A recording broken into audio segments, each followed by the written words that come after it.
갈릴리 호수를 지칭하는 두 가지 말이 더 있습니다. 성경에 보시면 디베랴 바다라고도 부르고 또 게네사렛 호수, 이게 다 하나를 뜻하는 겁니다. 게네사렛 호수나 디베랴 바다, 갈릴리 바다, 갈릴리 호수, 요 명칭은 다 이 하나의 호수를 부르는, 이 동네에서 바라보면서 다르게 부르는 명칭이지, 왜 이런 일이 발생하냐면요, 이 갈릴리 호수는 길이가 약 20km 정도 됩니다. 그러니까 굉장히 큰 호수이죠. 이 당시에 20km 정도 되었고요. 넓이가 13km 정도 됐습니다. 20에 13km. 그리고 깊이가 약 200m 정도 되는 그런 아주 지금도 넓고 이런 거지만 그 당시로서는 이게 왜 생겼는지 모를 정도로 사람들이 이것을 바다라고 착각할 만큼 20km의 길이와 13km의 넓이 그리고 200m의 수심을 가지고 있는, 그 당시로는 이 바다 밑에 들어갈 수 있는 방법이 없어요. 200m면, 수심 200m면 그 정도의 깊이를 가지고 있는 큰 호수였습니다. 그리고 지금은 이제 사진을 보시면 이 갈릴리 호수가 황폐되었지만 그 당시에 9개의 이 동네가 이 호수를 중심으로 형성되어 있었습니다. 9개의 동네인데요. 동네라고 부르기에도 인구가 아주 적은 곳이 15,000명이 살고 있는 도시였어요. 그러니까 굉장히 큰 이 바닷가를 중심으로 9개의 동네가 있었는데 그 9개 하나에 15,000명 정도 이상이 사는 마을 9개가 있었어요. 그래서 이쪽 사람들은 이 호수를 보고 갈릴리 호수라고 불렀고, 반대편에 있는 사람들은 디베랴 호수라고 불렀습니다. 또 위쪽에 있는 사람들은 게네사렛 호수라고 불렀어요. 그러니까 큰 호수를 중심으로 9개의 마을이, 15,000명 이상 거주하는 마을이 9개가 있었고, 마을과 마을 사이에 또 적은 이 마을과는 비교가 안 되지만 또 많은 수의 사람들이 이 호수에서 생계를 유지하면서 먹고 사는 사람들이 달라붙어 있었거든요. 그러니까 이 호수는 예수님 시대 이전부터 수많은 유대인들이 이 호수를 통해서 먹고 사는 그러한 곳이었죠. 특별히 이 호수가 이 주변에 사는 사람들에게는 하나님께서 자기들에게 주신 마지막 생명줄이라고 생각했어요. 이게 왜 그러냐면 유대인들은 가나안 땅을 다 분배받았습니다. 과거에.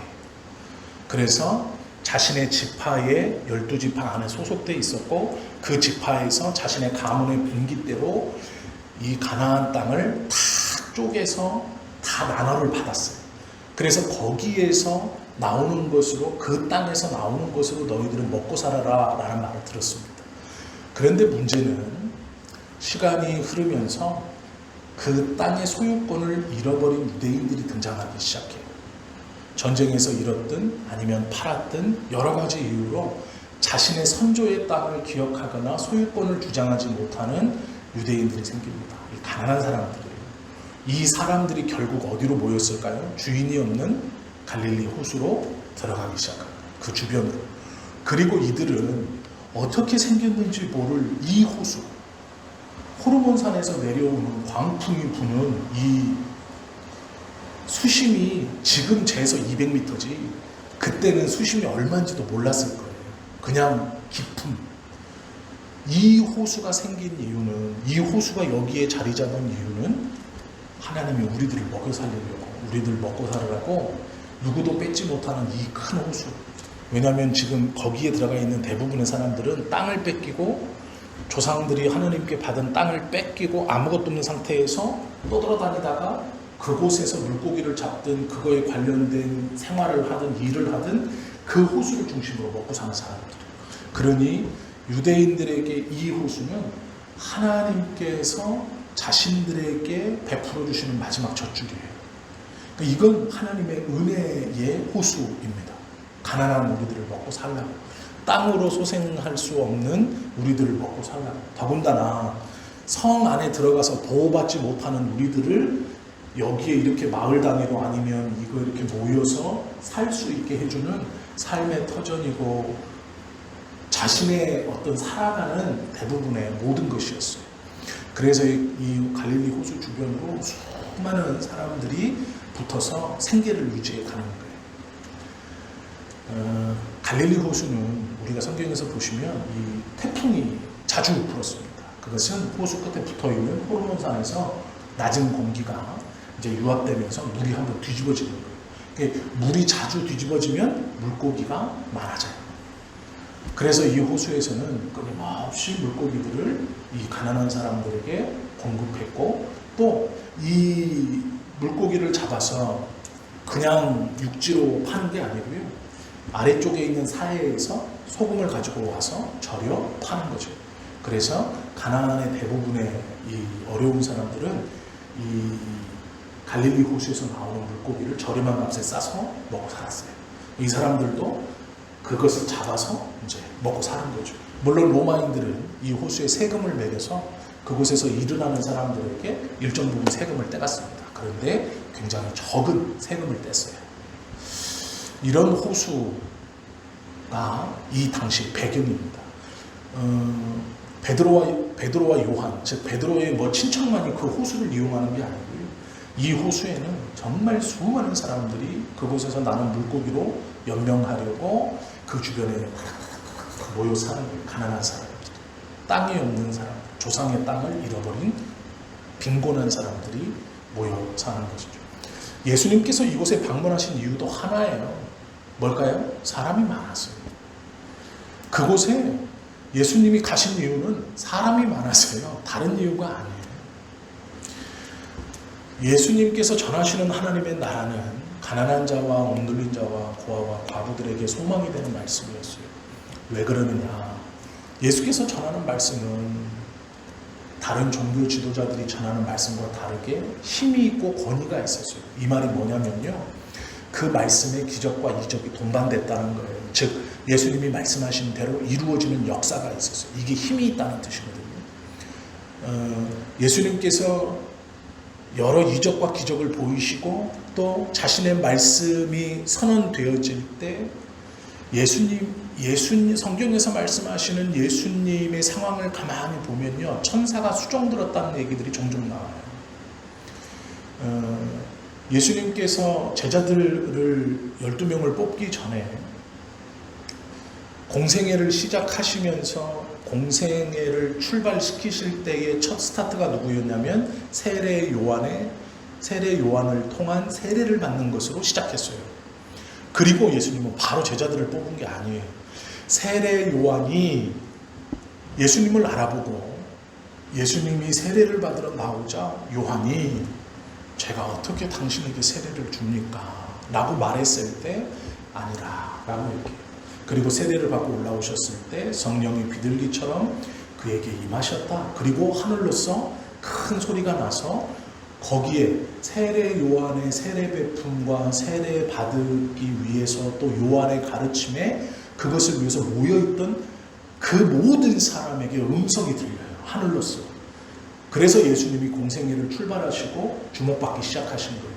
그리고 세례 요한의 제자들에게 뭐라 그랬냐면 저가 보라 세상 죄를 지고 가는 하나님의 어린 양이로다. 제자들에게 가르쳐요. 그리고 저는 흥하여야 하고 나는 망하여야 한다. 이렇게 가르쳐요. 그러면서 원래 세례 요한의 제자였던 사람들이 예수님을 쫓아다니는 상황에까지 가요. 그리고 이제 공생애를 시작하시고 사람들에게 복음을 전하시다 사람들이 가장 많이 모여있는 곳 중 하나인 이 갈릴리 호수가까지 오신 거예요. 갈릴리 호수에 오신 분은요, 아무도 없이 그냥 혼자서 이렇게 걸어 다니시다가 호수가 있네 이렇게 오신 게 아니에요. 배두척이 있네 이렇게 오신 게 아니에요. 그곳에 사람들이 많이 있었고 더군다나 가난한 자와 억눌린 자들, 빈곤한 자들이 그곳에 있었기 때문에 예수님이 일부러 그곳을 찾아오신 거예요. 그리고 그곳에서 하나님의 말씀을 전하실 때 배 2척만이 물 위에 떠 있었고 나머지 배들은 이미 다 조업을 마치고 그 배를 물 밖으로 끌어내어 육지에 올려놓은 상태였어요. 왜 그러느냐? 이런 것 때문에 그렇습니다.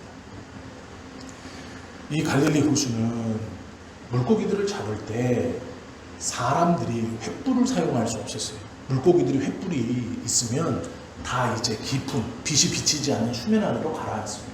그래서 해가 지면 이제 물고기를 잡기 시작하는데, 해가 지면 사람이 한 2명, 3명 살 수 있는, 우리로 말하면 이만한 정도의 배를, 나무로 만든 배를 가지고 띄워서 나가는 거예요.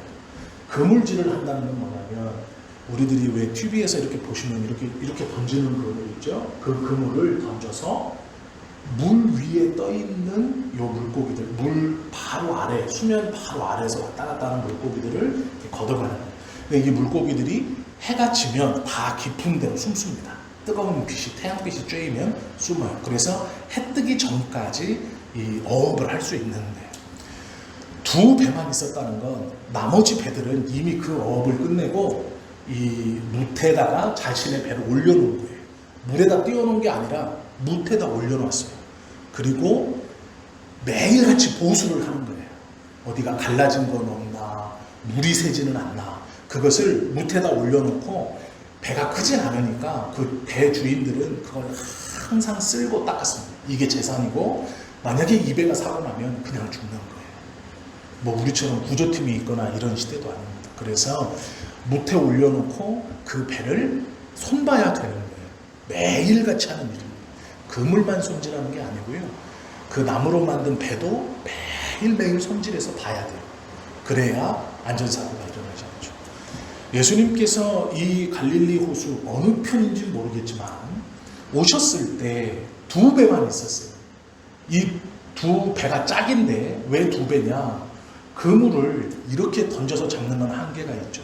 그러니 양쪽 배에서 그물을 묶고 이렇게 가는 거예요. 둘이. 4명이서 한 배에 둘이 타고 저기 둘이 타서 그물을 둘은 이렇게 잡고 물속에 집어넣고 둘은 열심히 노를 저어서 배를 앞으로 전진시켜요.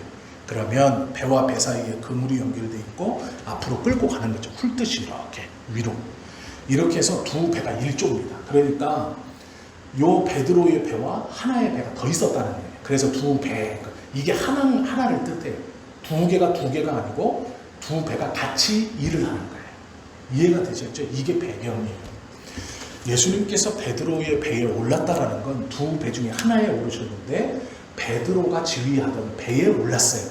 그러니까 베드로가 그물을 이렇게 하는 사람이 아니고 이렇게 이제 노젓는 사람인 거예요. 베드로가. 그 배에 올랐어요. 그래서 뭇에서 조금 뛰기를 청하시고 그 배에 그 갈릴리 호수에서 일하던 사람, 예수님을 따라온 사람, 수많은 사람들이 물에서 떨어진 예수님을 주목했죠. 그리고 예수님이 그곳에서 많은 사람들에게 하나님의 말씀을 전했어요. 그런데 베드로가 처음에 가졌던 마음은요, 우리가 이 성경을 보면 알 수 있어요.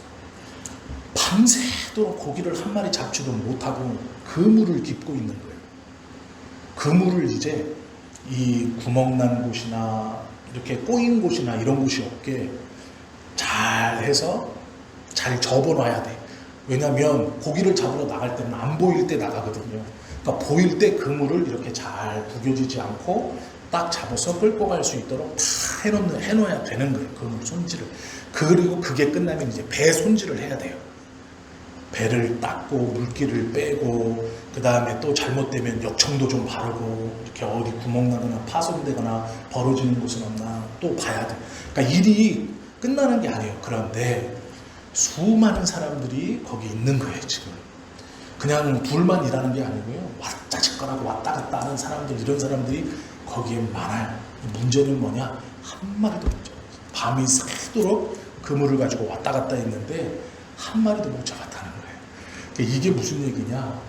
수많은 뱃사람들 중에 제일 늦게까지 조업을 했는데 하나도 못 잡았어요. 그래서 그물을 수리하고 있고 이제 그 그물을 수리해서 배에다가 잘 두고 또 배를 끌어올려서 이제 그거를 또 다 닦고 해야 되는 일이 아직 남아있어요. 그런데 예수님이 뭐라 그랬느냐? 그물을 씻는 중에 베드로에게 조금 떨어뜨리자 이렇게 했어요. 이게요, 쉬운 일이 아닙니다. 지금 내가 지금 이 손질하는 일이 제일 늦었거든요. 밤새도록 그래도 야 한 번만 더 해보자, 한 번만 더 해보자 했는데 한 마리도 못 잡았어요. 그래서 지금 해는 떴고, 해는 이미 중천에 떴습니다. 해는 중천에 떴어요. 다른 배들은 이미 다 올라와서 다 그물 손질도 마치고 배 손질도 마치고 있는 거예요. 지금 제일 마지막에 한다고 하고 있는데 예수님이 오셔서 타시고 띄워달라 이러는 거예요. 다시 나가라 이러는 거예요. 뒤로 반대로. 그러면 그물을 정리하던 거를 놓고 배를 띄웠어요. 수많은 사람들이 예수님을 주목했기 때문에 띄운 거죠. 이 띄운 상태에서 일어난 것이 오늘 사건이에요. 예수님께서 이 베드로를 뒤편에 두시고 앞에서 하나님 나라를 설교하시죠. 하나님 나라를 전하세요. 무리를 가르치셨다 이렇게 말해요. 그 말씀을 다 마치셨어요. 마치셨을 때 이게 뭐 10분, 20분 떠든 게 아니에요. 10분, 20분 떠든 게 아니고요. 예수님께서 하나님의 나라를 가르쳤을 때 최소한 우리가 짐작해 볼 수 있는 것은 1시간, 1시간 반 아니면 2시간, 2시간 반일지도 몰라요. 그럼 생각해 보세요. 다른 배들 작업 다 끝내고 나 빨리 작업 끝내고 밤새 일했기 때문에 물고기 못 잡으면 두 번째 치고 쉬어야 되는 시간이에요. 이제 쉬어야 돼요. 그런데 해는 점점 중천에 떠오르고 이 예수님은 내 배에 올라타서 뛰어라 그러더니 말씀을 가르쳐요. 베드로가 뒤에서 처음에는 그랬을 거예요. 신기해서 배에 태웠고 많은 사람들이 주목했기 때문에 뛰었을 거예요. 그러다가 조금 시간이 지나면 아니 그만 끝내고 빨리 배를 태야 내가 나머지 일을 하고 이 사람은 어차피 떠나가면 되잖아요. 예수님은 다시 배 대고 이렇게 떠나면 끝나요. 그런데 말씀을 가르쳐요. 두 번째 든 생각은 그걸 거예요. 왜 빨리 안 끝내나? 나는 지금 할 일이 태산 같고 아니 이게 뭔 짓인가? 이제 점점점 해는 떠오고 나는 쉬어야 또 저녁에 일하고 배도 그물도 빨리 마무리를 해야 되는데 한 마리도 못 잡아갖고 지금 마음도 이런데 근데 예수님께서 말씀을 다 가르치시고 베드로가 이제 끝났다 했는데 한마디를 더 해요. 뭐라 그러냐면 물고기를 잡았느냐? 없어요. 시몬에게 뭐라 그러냐? 깊은 데로 가서 그물을 내려 고기를 잡으라. 생각해 보세요. 한 마리도 못 잡고 수많은 사람들이 웅성거리는 그 부둣가에서 갑자기 예수님을 쫓아다니는 사람들이 두 배로 많아져서 배에 타고 조금 띄워서 이제 자기는 그 예수님 뒤에 앉아 있는 거예요. 멀뚱멀뚱. 예수님 말씀 들었어요. 그런데 이분이 다 가르치고 나서 자기를 돌아보고서 한다는 얘기가 깊은 데로 가서 그물을 내려 고기를 잡으라. 깊은 데로 가서 그물을 내려라도 아니에요. 깊은 데로 가서 그물을 내려 고기를 잡으라 이렇게 말하죠. 방금 전까지 예수님은요 하나님의 나라의 말씀을 가르쳤어요. 예수님의 말씀이 힘이 있다. 일반 종교 지도자들이 가르치던 가르침과 다르다라는 얘기가 이걸 뜻하는 거예요. 깊은 데로 가서 그물을 내려 고기를 잡으라. 이 말은요 상식적이지도 않고 갈릴리 호수에서는 대낮에 그물질하는 사람이 없어요. 그건 어리석은 짓이에요. 물고기가 없어요. 더군다나 문제는 갈릴리 호수에서 물고기 잡는 방법은 전통적으로 두 배가 2인 1조예요. 그러니까 두 배가 한 팀이야. 그물을 양쪽에서 잡고 이렇게 걷는 거예요. 근데 지금 어떻게 잡으라 그러냐면 대낮에 잡으라는 것도 문제지만 베드로의 배에다가 베드로한테 얘기하는 거예요. 네가 가서 저어서, 네가 가서 그물질해서, 네가 가서 끌어올리라. 이거는 아무런 상식이 통하지 않는 거예요. 이렇게 말씀하시니 생각해보세요. 베드로 입장에서는 느지막이 올라와서 내가 오늘 일진이 뭐가 이렇게 사나워서 물고기도 한 마리도 못 잡고 정리도 못하고 지금 이러고 있는데 그 하나님의 나라의 말씀을 전한 예수가 자기를 보고 돌아보고 눈을 보고 얘기하는 거예요. 깊은 데로 가서 그물을 내려 고기를 잡으라. 그러면 지금 예수님과 베드로가 둘만 있는 상황이 아니에요. 수많은 사람들이 그 이야기를 듣고 같이 주목하고 있는 거예요. 배가 더 나가네. 배가 더 뒤로 가네. 배가 더 저기 저 호수 가운데로 더 들어가네. 왜 그러지? 하고 쳐다보고 있는 거예요. 그때 베드로가 그물을 던지죠. 이건요 비웃음을 살리게요. 저 대낮에 뭐 하는 짓이에요? 해 떴는데 물고기가 저렇게 잡는 거예요? 그런데 해요. 그리고 나서 고기가 잡히죠. 혼자 끌어올리지 못하니까 자기의 파트너 배를 불러요. 도와달라 하니 그 배가 와서 양쪽의 구리에 그물을 걷고 육지에 붙이니까 두 배가 가득해서 거의 가라앉을 만큼 되었어요. 베드로가 그걸 보고요, 느닷없이 무릎을 꿇고 주여 나를 떠나소서 나는 죄인입니다. 이렇게 말해요. 이 이야기는요, 단순히 예수님께서 베드로에게 물고기를 많이 잡게 하셨다 이게 아니고요, 예수님의 말씀이 다른 종교 지도자들과 같지 않고 힘과 능력이 있다는 것을 증거하시는 말씀이에요. 예수님께서 전한 하나님의 나라는 말에 있지 않고 그 능력에 있다라고 말씀하시는 게 뭐냐면, 너희들이 생각하는 상식, 너희들이 생각하는 방법, 너희들이 생각하는 시간 다 틀렸다는 거예요. 그게 통하지 않는다라는 거예요. 내가 지금까지 너희들에게 가르쳤던 하나님의 나라가 다른 종교 지도자들이 가르쳤던 하나님의 나라와 다르지만, 어떤 것이 하나님의 나라고 어떤 것이 옳으냐 판단해봐라 라고 말씀하시면서 하나님의 나라를 전파하시고 베드로에게 전혀 방법이고 상식적이지 않은 깊은 곳에 가서 그물을 내려 물고기를 잡아라 라고 말씀하시는 건 내 말은 권세가 있다. 이걸 그 말씀을 들은 수많은 사람들에게 증거하시기 위해서. 베드로가 부름을 받았다라는 것은요, 그가 단순히 그것을 보고 주여 나를 떠나서서 나는 죄인이다 고백이 아니에요. 베드로가 뒤에서 그 말씀을 듣고 이 랍비의 말은 다른 사람의 말들과 같지 않다. 그의 말은 전혀 상식이 통하지도 않고 전혀 일반적이지도 않고 전혀 우리가 생각하는 방법이 아니지만 분명히 그 말대로 이루어진다는 거예요. 허무맹랑한 일인데 이루어진다는 거예요. 그렇기 때문에 내 눈앞에 보여진 이 기적과 이적을 통해서 예수님이 하신 말씀이 믿어진 거예요. 그래서 나는 죄인입니다 라고 말했던 게 뭐냐면, 물고기를 잡았다는 게 아니라 그 전에 예수님께서 전하신 하나님의 나라, 가르치신 그 하나님의 나라가 이 사건을 통해 믿어진 거예요. 그래서 고백한 것이죠. 그리고 예수님이 이렇게 말해요. 무서워 말라. 좀 무서웠어요. 무서웠다는 게 뭐냐면 두려움이거든요. 보통 일반적인 사람의 상식, 이것이 통하지 않고 자신들이 평생을 가지고 있었던 관념, 이걸 다 깨부셔버려요. 예수님의 이 말은요, 두려움을 갖기에 충분했어요. 대낮에 물고기 잡는 건 있을 수 없는 일인데, 물고기를 또 그물을 던져서 혼자 잡는 것도 말도 안 되는 것인데, 그런데 더군다나 그 그물 던지는 곳이 깊은 곳으로 가서 혼자서 그물을 던진다는 건 말도 안 되는 짓인데, 수많은 사람들이 증인이에요. 그런데 그걸 합니다. 했더니 그 말대로 물고기가 많이 잡혀요. 이 행위가 베드로에게는 예수님이란 자를 두려워하게 만든 거예요. 상식이 통하지 않는 사람, 하나님의 나라를 전하면서 그 말에 위험이 있고 또한 그가 말한 대로 이루어지는 그 능력의 사람이 두려운 거예요. 무서워했다 그래요. 무서워했다.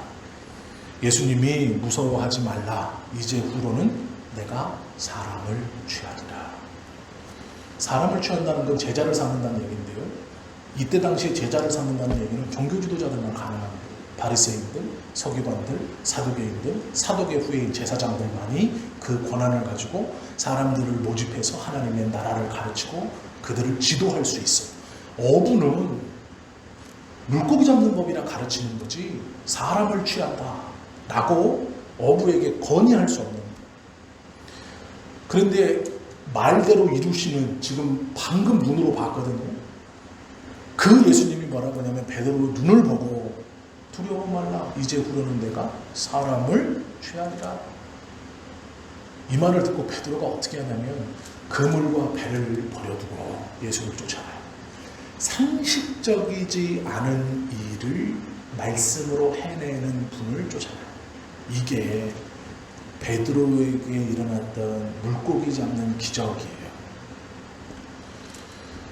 하나님의 나라가 선언되어지고 그 말씀에 대한 증거가 말씀대로 이루어져 보여지고 그 말씀을 통해 그 이룰 수 없는 종교적으로 누구를 가르치거나 자기가 랍비가 되거나 누구에게 하나님의 나라와 하나님의 계획, 감히 신적 어떠한 거룩함을 입에 담을 수 없는 무식하고 수준이 되지 않았던 어부인 자기에게 사람을 낚는 어부가 될 것이다 라는 말씀은 베드로가요 묻거나 의아심을 품거나 하지 않고 바로 행동으로 옮겨요. 버려두고 쫓으니라. 예수님을 쫓아다닌다라는 거예요. 예수님을 쫓는 수많은 사람들이 있었어요. 이미 정말 많은 사람들이 이미 베드로가 쫓기 전에도 예수님을 쫓았어요. 그리고 베드로는요 사실 이 예수님을 처음 본 게 아니에요. 베드로는요 하나님의 나라에 대한 호기심을 가지고 요한을 쫓아갔어요. 요한의 공동체에서 요한이 전하는 회개의 말씀을 기웃기웃거리던 사람이에요. 그때 베드로에게 자신의 친척이 와서 야 내가 요한보다 더 대단한 사람을 만났잖아. 저기 있다니까. 그래서 베드로가 가봐요. 그때 예수님이요 베드로를 봐요. 처음. 그리고 말해요. 네가 시몬이구나. 처음 봤는데 네가 시몬이구나. 베드로가 놀래자 예수님 뭐라고 하냐면 이제 너를 시몬이라 하지 않고 게바라 하리라. 처음 봤을 때 그 말을 이미 들었어요. 그런데 베드로는 돌아왔어요. 의아하게 생각했고 예수님을 만났고 예수님이 친히 자신의 있음을 불러주고 너를 이제 게바라하리라 네 믿음이라고 얘기까지 했지만 돌아와서 물고기 잡고 있었어요. 이게 두 번째 만남이에요. 첫 만남이 아니라. 그런데 그가 말하신 대로 이루어지는 것을 보고 두말없이 쫓아가는 거예요. 이게 베드로의 삶을 완전히 바꾸는 놀라운 순간인 거죠. 예수님께서는요 베드로를 한 번 만나시고 어라? 너 나 따라다닌다는 게 무슨 건지 몰라? 에이 어리석은 놈 됐어 너는 굴러 들어온 목을 찼어? 됐어 이제 그만해? 이렇게 한 게 아니세요. 찾아오신 거예요. 그래서 두 번째 부르신 거예요. 내가 쫓아가겠습니다라고 안 했는데 두 번째 부르신 거예요. 우리가 하나님의 은혜를 받아 구원의 백성이 됐다는 거는요 내가 어떻게 해서 이게 아니에요.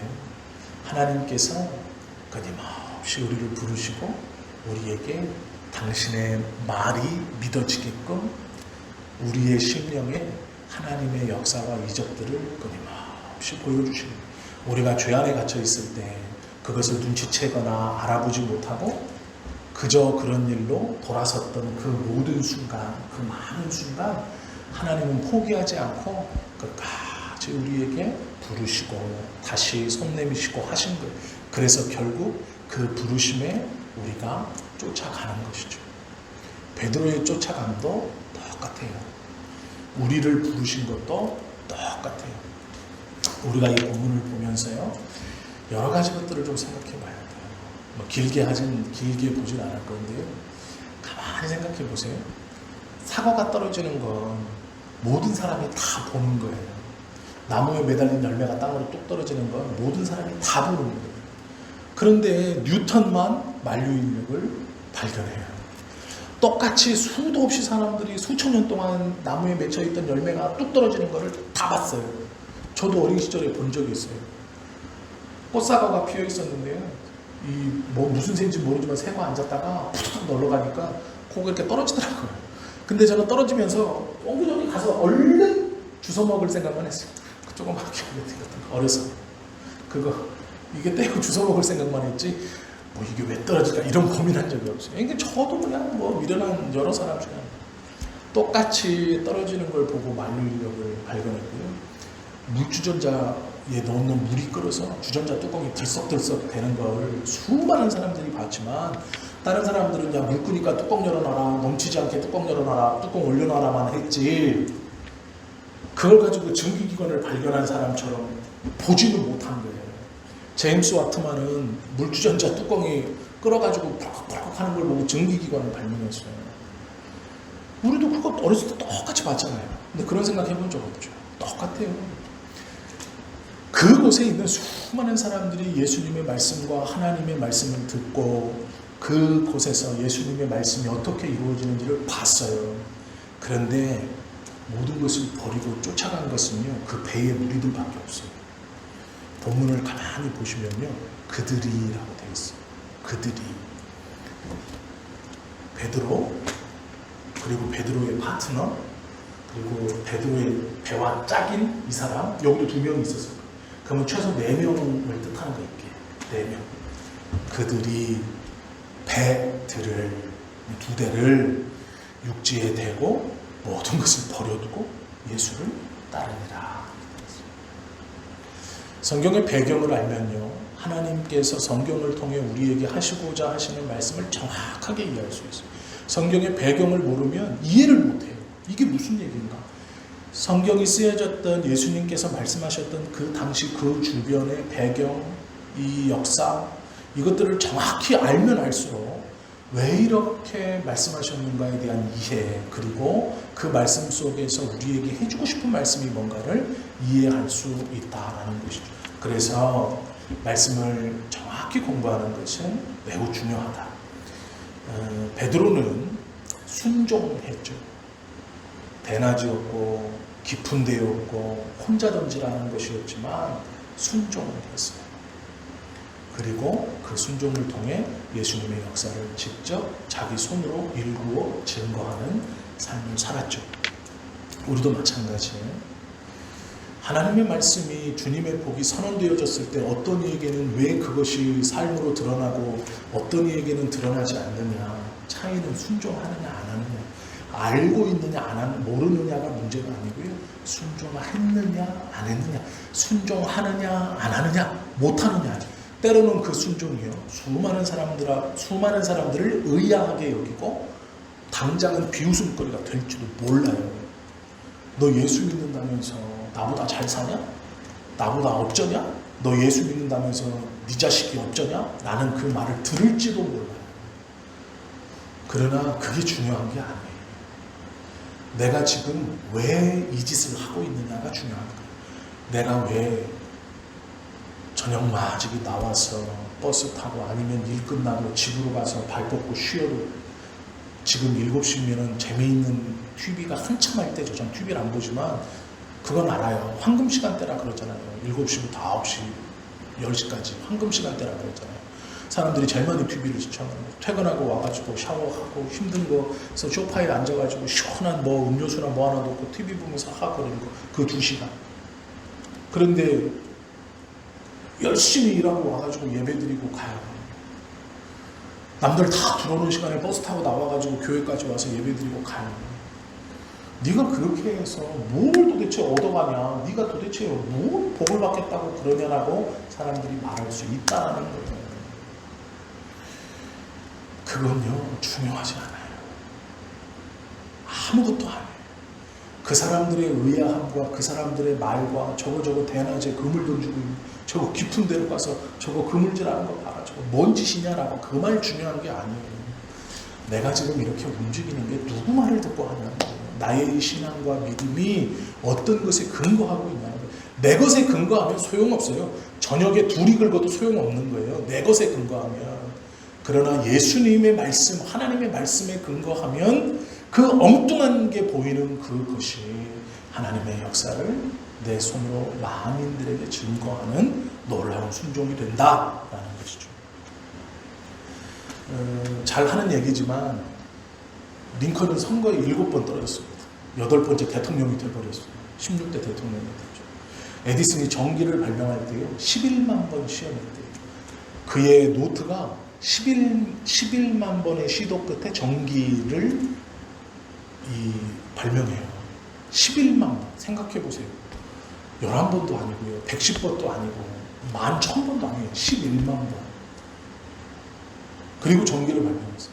아니, 세상에 자신의 머릿속에서 이러면은 뭔가 힘이 나서 여기서부터 저기까지 뭔가 신호를 보내서 움직일 수 있게 하는 힘, 전기, 이 전기가 머릿속에서는 될 수 있을 것 같은데 라는 자기 생각과 자기 신념이 섰어요. 그걸 실행시키려고 11만 번 시도해서 성공했어요. 그러면 우리는 하나님의 말씀이 우리 안에 섰을 때 얼마만큼 시도하고 얼마만큼 순종하냐를 가만히 봐야 돼요. 한 번 하고 두 번 하고 아무 일도 일어나지 않으면 에이, 이게 우리의 모습이에요. 그러면서 하나님께 반문해요. 하나님, 분명하게 말씀하셨는데 왜 한 번에 안 돼요? 나에게 분명하게 선언하셨는데 왜 한 번에 안 돼요? 한 번에 안 돼요. 세상의 사람도 자기의 확신을 관철시키기 위해서 11만 번을 시도하고 자신의 신념을 위해 7번 떨어지고 8번 도전하는데, 하나님의 일을 하는데 한 번, 두 번, 세 번 안 되네, 내 웃음거리 됐네, 내 말이 그냥 공중에 떴네, 비웃음을 당했네, 자존심 상하고 기분 나빠서. 하나님 나한테 분명히 그러셨잖아요. 된다고. 왜 안 되죠? 분명히 확신도 주시고 말씀은 주고 성경에는 된다고 되어 있는데 왜 이렇게 말하면 안 된다는 거예요. 비록 우리가 아무리 열심히 노력해도요, 주님 없으면 될 수 없어요. 아까 말씀드렸던 링컨이 7번 떨어질 때 그냥 설렁설렁해서 떨어진 걸까요? 최선을 다했을 거예요. 되고 싶어서. 자신의 정치적 신념이 있었기 때문에 최선을 다해서 선거에 뛰어들었을 거예요. 7번이나. 처음보다 2번, 3번, 4번째 더 열심히 했어요. 그런데 실패하는 거예요. 대통령이 되고 나서요, 사람들이 물었어요. 이제 링컨이 대통령이 됐잖아요. 그래서 와서 물었어요. 어떻게 하면 그렇게 성공할 수 있습니까? 사람들은 7번의 실패가 얼마나 처절했고 얼마나 간절했는지 모르잖아요. 성공한 것만 보이는 이 링컨한테 와서 우리가 어떻게 하면 성공적인 인생을 살 수 있습니까? 이렇게 물었어요. 링컨이 3가지를 알려준다고 했어요. 첫째, 깨끗한 생활을 해라. 그렇게 물은 사람들은 다 정부 관료들이거든요. 그러니까 깨끗한 생활을 해라. 둘째, 열심히 일해라. 그리고 셋째, 마지막, 하나님을 의지해라. 아무리 깨끗하고 아무리 열심히 살아도 하나님을 의지하지 않으면 아무것도 이룰 수 없다. 하나님을 의지해라 라고 가르쳤다는 거예요. 이 마지막 이것만 짧게 나누고 마칠게요. 시간이 없으니까. 베드로가 고백한 주여 나를 떠나소서 나는 죄인이었소이다. 이것을 우리는 회개라고 해요. 회개. 그러면 우리가 회개를 어떻게 생각하느냐, 이렇게 생각하죠. 하나님의 말씀에 은혜와 감동을 받아서 어떤 자리나 어느 곳에서 자신의 과거의 잘못들을 고백하면서 용서해 주십시오 라고 하는 것을 회개라고 생각해요. 그래서 우리가 하나님 앞에 회개 기도한다 라고 할 때 자신의 잘못을 입 밖으로 내거나 속으로 생각해서 그 잘못의 행동들을 고백하고 하나님 앞에 용서해 달라 이렇게 말하는 거예요. 그런데 성경에서 말씀하시는 정확한 회개는요, 하나님이 들어오셔서 끄집어내어 가시는 거예요. 이게 회개예요. 이 회개가 뭐냐면, 우리가 어떤 가구나 감정이 울컥해서 내가 어떤 집회에 참석해서 회개합니다. 내가 그 사람 돈 떼먹고 뭐 이렇게 해서 이게 아니고요. 하나님이 내 안에서 끄집어내시는 거예요. 끄집어내는 거예요. 그러니까 나는 감추고 싶어요. 감추고 싶어요. 이거는 걸리면 안 되고 걸려서도 안 되고 감추어야 되는 일이고 감추고 싶은 거예요. 그러니까 나는 꽁꽁 싸매어놔요. 그런데 하나님이요, 쑥 손을 집어넣어서 끄집어서 내서 가져가시는 거예요. 이게 회개예요. 근데 하나님께서 끄집어내어 가져가시지 않는 내 스스로 토해내는 건 회개가 아닌 거예요. 정확히 말합니다. 그렇기 때문에 진정한 회개는요, 내가 할 수 없다고 얘기하는 거예요. 왜냐하면 끌어내 가시는 거기 때문에 그래요. 끌어내 가시는 거기 때문에. 어떻게 보면 우리는요, 진짜 회개를 해본 적이 없을지도 몰라요. 그냥 내 만족이었고 내 후회였고 내 어떤 것만 했을지도 몰라요. 지금까지. 진짜 하나님이 내 안에서 끌어내가지고 가지고 가신 거예요. 이 회개도 착각하지 마세요. 회개는 자꾸 다른 사람한테 고백해야 된다고 얘기하시는 분들이 있는데요. 하나님이 들으시는 기도는 골방에서 하는 거예요. 무슨 공개적으로 자기가 잘못한 거를 뭐 이렇게 고백하면은 뭐 그게 이렇게 해야 돼. 물고기 잡는 게 뭐가 중요해요? 우리는요, 물고기 잡는 게 중요하다고 생각해. 그런데 성경을 가만히 보세요. 예수 믿고 부자 되는 게 중요하다고 하면 이 내용은 달라져야 돼요. 그들이 물고기를 끌어안고 팔아먹고 돈으로 바꾸고 예수를 쫓았더라. 이렇게 돼 있어야 돼요. 우리의 삶에서 일어나는 하나님의 기적과 이적, 우리가 원하는 건 물고기를 많이 잡는 거예요. 그런데 하나님 만난 사람은요, 아니에요. 물고기 관심 없어요. 배도 관심 없어요. 버려두고 예수님을 따르는 거예요. 그러니까 하나님이 우리의 삶에서 이적과 기적을 이루어 주신 이유는요, 그 이적과 기적이 아니고 그 기적과 이적이 중요하게 여겨지지 않을 만큼 더 중요한 구원받은 하나님의 자녀들, 하나님의 역사가 내 삶에서 이루어진다는 그 쓰임받는다는 거예요. 이것이 중요해요, 우리에게. 이것을 깨달으면요, 하나님께서 내 삶을 통해 내가 하나님의 뜻대로 살아가는 그 걸음이 하나님의 어떤 이적과 기적보다도 기뻐하시고 중요하게 여기십니다. 왜 우리의 삶에 이적과 기적이 없는지 아세요? 정확히 말하면 이미 내가 주님의 의도와 주님의 말씀을 쫓아 살아가고 있는 그리스도인이기 때문이에요.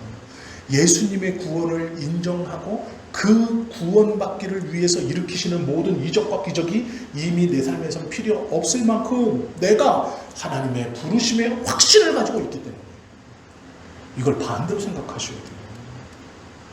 저의 삶에 저런 일이 일어나는 건요, 그것 아니면 그 사람은 안 붙어 있어요. 하나님이 돈 안 주면 저 사람은 안 붙어 있을 사람이에요. 나는요, 안 줘도 내가 붙어 있지. 주시면 좋겠지만 안 줘도 붙어 있죠, 나는. 저 사람이 어떤 복을 받아서 주님 앞에 붙어 있는 거 부럽긴 하지만, 만약에 누군가 나에게, 야, 너는 저거 안 주는데 왜 붙어 있냐? 저거 주시면 좋지만 없으면 어때? 나는 뭐가 더 중요한지 알잖아요, 우리는. 안 준다고 떠나갈 사람이 아니잖아요. 신앙이 뭔가, 믿음이 뭔가, 하나님이 왜 역사하시나를 그 근본을 알면 나에게 그런 일이 일어나지 않는 건 이미 나는요, 그것에 좌우될 사람이 아니에요. 하나님 보시기에. 안 줘도 안 떠날 사람이에요. 그러니까 믿고 계시는 거예요. 신뢰하고 계시는 거예요. 근데 우리는 그만한 신뢰를 잊어버리고 살기 때문에 자꾸 눈 돌리는 거야. 나에게도 그것 좀 주세요. 그런데 한번 되물어봐야 돼. 내가 그걸 안 준다고 해서 안 떠날 사람이에요. 우리는 베드로에게 물고기를 주신 게 중요한 게 아니고 그걸 통해서 그걸 버려두고 쫓았다는 게 중요한 거예요. 그럼 어떻게 그럴 수 있느냐? 이미 눈에 보이는 이것은요, 우리를 어떻게 하지 못해요. 우리가 자꾸 우리 스스로를 믿음이 작다고 생각하시면 안 돼요. 하나님께서 우리에게, 우리의 수준, 우리에게 거시는 기대가 얼마나 크고, 하나님이 우리를 바라보실 때 내가 하나님을 믿는 믿음보다 하나님이 우리에게 나를 신뢰하시는 믿음이 더 큰, 하나님이 우리를 보실 때 그 믿음이 더 큰 거예요. 내가 내 자신을 신뢰한다는 게 더 큰 거예요. 그렇기 때문에 우리는요, 안 주셔도 버틴다는 걸 알아요. 안 주셔도 있을 거라는 걸 알아요. 하나님께서 베드로에게 물고기를 주신 것은 물고기가 아니에요. 그러기에 베드로도 미련 없이 버리고 쫓아가는 거예요. 우리도 마찬가지죠. 우리도 미련 없이 예수님만을 쫓아 사는 삶을 살아야 하죠. 그것이 우리의 신앙의 결단입니다. 그런 은혜가 우리 모두에게 있기를 예수님의 이름으로 축원합니다. 기도드립니다.